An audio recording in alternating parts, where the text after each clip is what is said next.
baik pemirsa, terima kasih Anda masih bersama kami di Dialog Spesial. Baik, Mas Diki. Ya.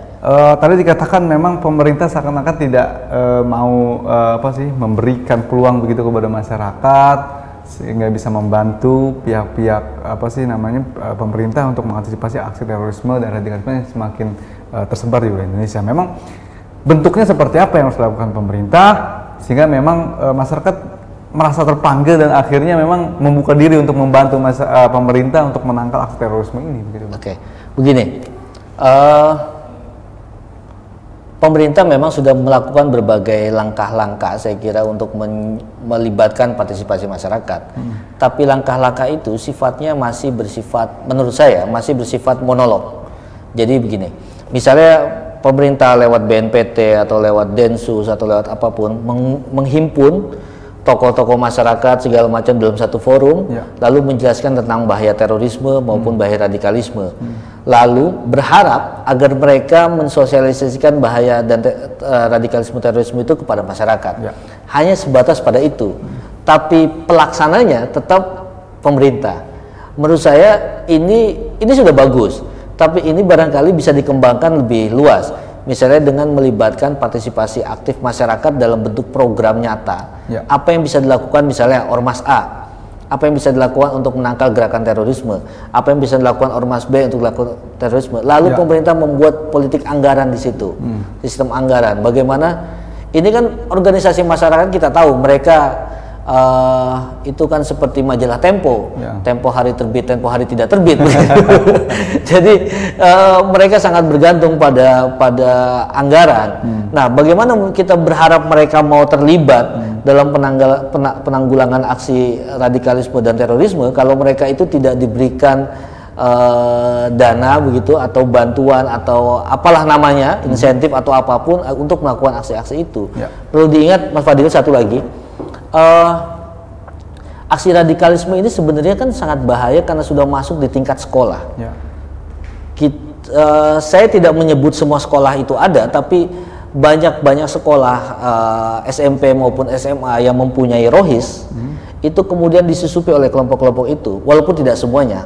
Nah, itu kan perlu melibatkan organisasi pemuda, organisasi para ulama, organisasi para guru misalnya, PGRI misalnya seperti itu, untuk bagaimana mengantisipasi ini gitu. Jadi selama ini belum benar-benar untuk saya kira tidak ada arah di situ begitu. Sejauh pengamatan saya dan sejauh hasil kajian kita itu belum ada yang masuk menohok ke arah situ.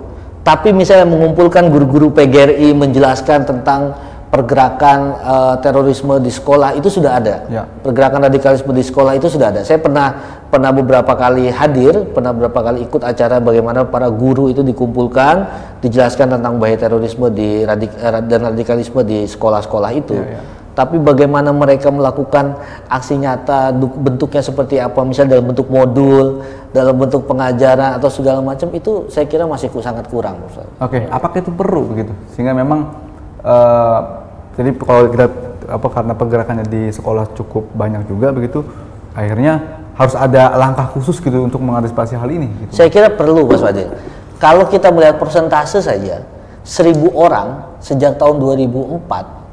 Bom Bali itu 2003 atau 2004 ya, 2003 ya, itu sudah sekitar 13 tahun dari sekarang, dan kita hanya menangani 1.000 sekian kasus yang sudah diungkap dan sudah ditangani.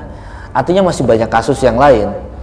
Artinya saya ingin mengatakan bahwa kemampuan negara, kemampuan aparat yang begitu banyak itu hanya dalam waktu 13 tahun hanya sekitar 1.000-an. Artinya dalam 1 tahun hanya sekitar 100 pelaku yang bisa ditangkap. Nah, tapi dengan kita membalik pola pemikiran bagaimana melibatkan masyarakat untuk melakukan pencegahan, saya kira ini bisa menjadi lebih masif.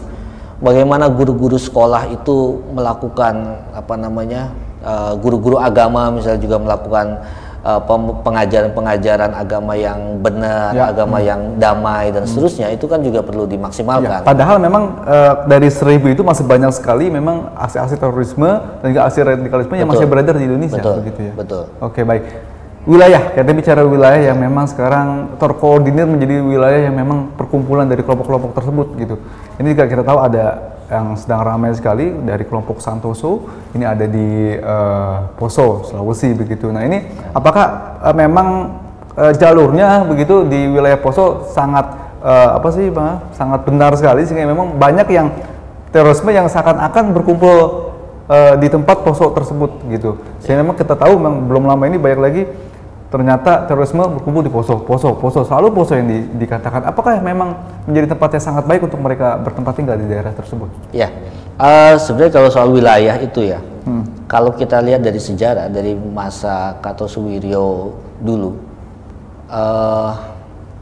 sebenarnya ada beberapa wilayah yang memang kerap kali dijadikan basis. Misalnya ketika Kartosuwiryo itu kita tahu bahwa basisnya justru ada di Jawa Barat misalnya, di Jawa Barat, dan bertahun-tahun basis itu tidak pudar 100%, bahwa kita masih bisa menemukan misalnya pendukung-pendukung DITII di wilayah Garut, Malangbong sana, di wilayah Tasik itu masih bisa kita temukan beberapa, bahkan mereka membentuk perkampungan-perkampungan. Ya. Di dekat dengan kita di sini, misalnya di daerah Sukabumi ada wilayah namanya Kebon Pedes, di mana di situ orang-orang yang pernah terlibat aksi terorisme, bibit-bibit terorisme, kemudian para keturunan ideologis gitu, itu berkumpul di daerah Kebon Pedes. Ini data yang saya sampaikan pernah disampaikan oleh BNPT saya kira. Secara nasional memang ada beberapa daerah yang memang menjadi tempat transit mereka, tempat mereka sempat berkumpul. Dan ini saya kira juga tidak bisa dilepaskan dari bagaimana pergerakan kelompok terorisme di masa lalu. Di masa lalu, yaitu yang saya maksud di masa lalu adalah di masa sekitar tahun 90-an begitu, ketika di Timur Tengah sana Taliban menguasai Afghanistan, lalu kemudian terbentuklah Al-Qaeda, lalu kemudian setelah itu ada organisasi turunannya lagi bernama Jamaah Islamiyah, dan Jamaah Islamiyah kemudian membuat sebuah kewilayahan yang mereka sebut dengan Mantiki. Misalnya Indonesia dan Malaysia itu masuk wilayah Mantiki 3 yang saat itu dikepalai oleh Nasir Abbas, mantan anggota jaringan Jamaah Islamiyah yang hari ini sudah bertobat. Dia sudah melakukan kampanye anti teror. Kemudian Mantiki 4 wilayah Australia dan Selandia Baru yang dipegang waktu itu oleh Ustadz Abdurrahman Ayub. Nah, saya pernah berdiskusi misalnya dengan Mas Ali Fauzi, dia adalah adiknya Amrozi, dia juga adiknya Ali Gufron, pelaku bom Bali. Dia juga adalah pelaku teroris pada masa itu yang sekarang juga sudah bertobat. Dia ditangkap di Filipina, di Mindanao itu ada camp Hudaybiyah namanya, di Filipina sana. Dia belajar di sana, belajar bagaimana melakukan aksi militer, bagaimana melakukan perakitan bom gitu.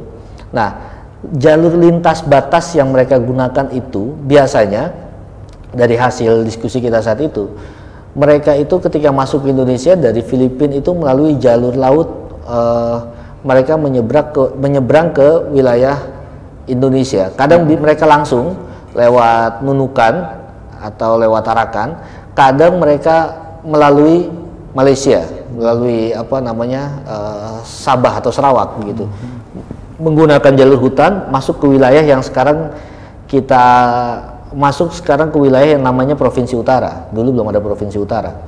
Masuk ke wilayah sana, lalu nyebrang lagi ke Tarakan, melalui jalur laut, lalu mereka menyeberang lagi, karena kalau dari Tarakan atau ke Sulawesi itu kalau itu bisa dilintasi oleh jalur laut, dan itu tidak terlalu rumit. Mereka melalui jalur laut lintas masuk ke Sulawesi, lalu masuk ke Sulawesi Tengah, dan mereka transit di Poso. Baru dari situ mereka mengatur gerakan, strategi, dan dan kemudian mereka menyebarkan perjalanan para anggotanya.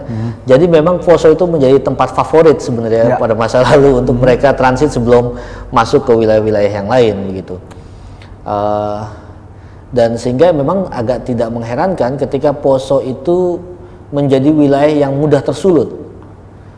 Konflik antar agama juga mudah tersulut di sana. Hari ini kita disibukkan dengan Santoso dan kawan-kawan gitu. Itu juga dikejarnya juga susah karena medannya juga sangat sulit begitu.